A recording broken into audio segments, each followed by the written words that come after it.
Hi, Julius Caesar, The Rise of Rome. Hook. What if one man could change the fate of an entire civilization? What if that man rose from political chaos, conquered millions, and transformed a republic into an empire? This is the incredible story of Julius Caesar, the brilliant general whose ambition reshaped Rome forever. At the height of Roman power, the republic was crumbling. Corrupt politicians fought for influence. Wealthy nobles controlled the Senate, and ordinary citizens struggled to survive. Rome needed a leader. Instead, it got a legend. Born in 100 BC into the noble Julian family, Julius Caesar grew up surrounded by political conflict. Although his family claimed to descend from the goddess Venus, they were far from the richest in Rome.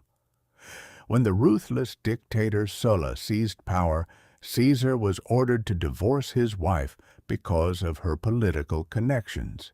He refused. That single decision nearly cost him his life. Forced into hiding, Caesar escaped execution and eventually joined the Roman army, where he quickly earned a reputation for courage and intelligence. But his greatest victories were still ahead. One of the most famous stories from his early life happened when pirates captured his ship. They demanded a ransom of 20 talents of silver. Caesar laughed and told them they were asking for too little. He insisted they demand 50 talents instead. While waiting for the ransom, Caesar treated the pirates as if he were their commander rather than their prisoner. He joked with them, gave them orders, and repeatedly promised that once he was free, he would hunt them down and crucify them. The pirates thought he was joking. He wasn't. After his release, Caesar gathered a small fleet, captured every pirate, recovered the ransom money, and carried out exactly what he had promised. It was a clear sign of the determination that would define his entire life. Back in Rome, Caesar entered politics. He understood something many others didn't. People followed leaders who inspired them.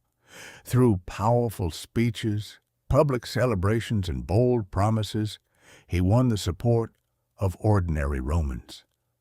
Soon, Caesar formed a powerful alliance with Pompey the Great, Rome's greatest general, and Crassus, the richest man in the Republic. Together, they became known as the First Triumvirate, an unofficial partnership that dominated Roman politics.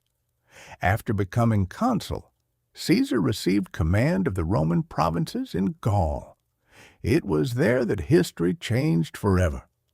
For nearly 10 years, Caesar fought dozens of tribes across what is now France, Belgium, and parts of Germany. Outnumbered many times, he relied on discipline, speed, and brilliant strategy. His soldiers admired him because he marched alongside them, shared their hardships, and rewarded their bravery. By the end of the Gallic Wars, Caesar had conquered vast territories, expanded Rome's borders, and gained enormous wealth. More importantly, he had built an army fiercely loyal to him personally rather than to the Roman Senate. That frightened Rome's leaders. The Senate feared Caesar had become too powerful. They ordered him to surrender his army before returning to Italy.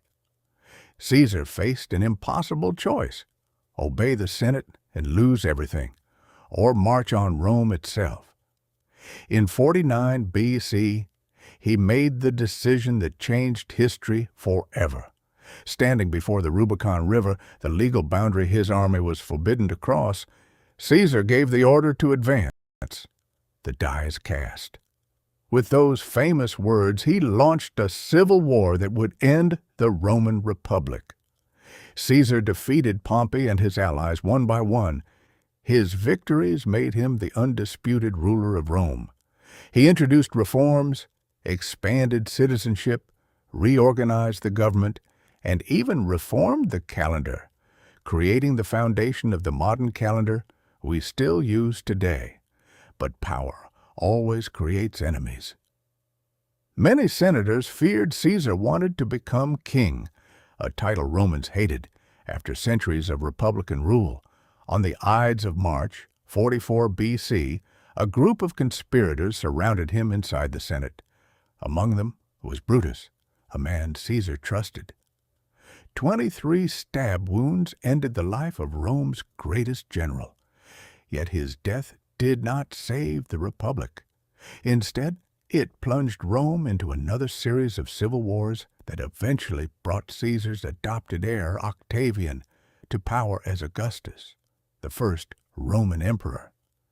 In trying to stop one man from ending the Republic, the conspirators unknowingly ensured its final collapse. More than 2,000 years later, Julius Caesar remains one of history's most influential figures.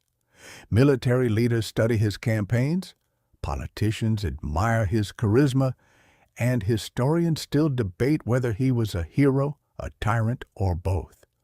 One thing, however, is beyond debate.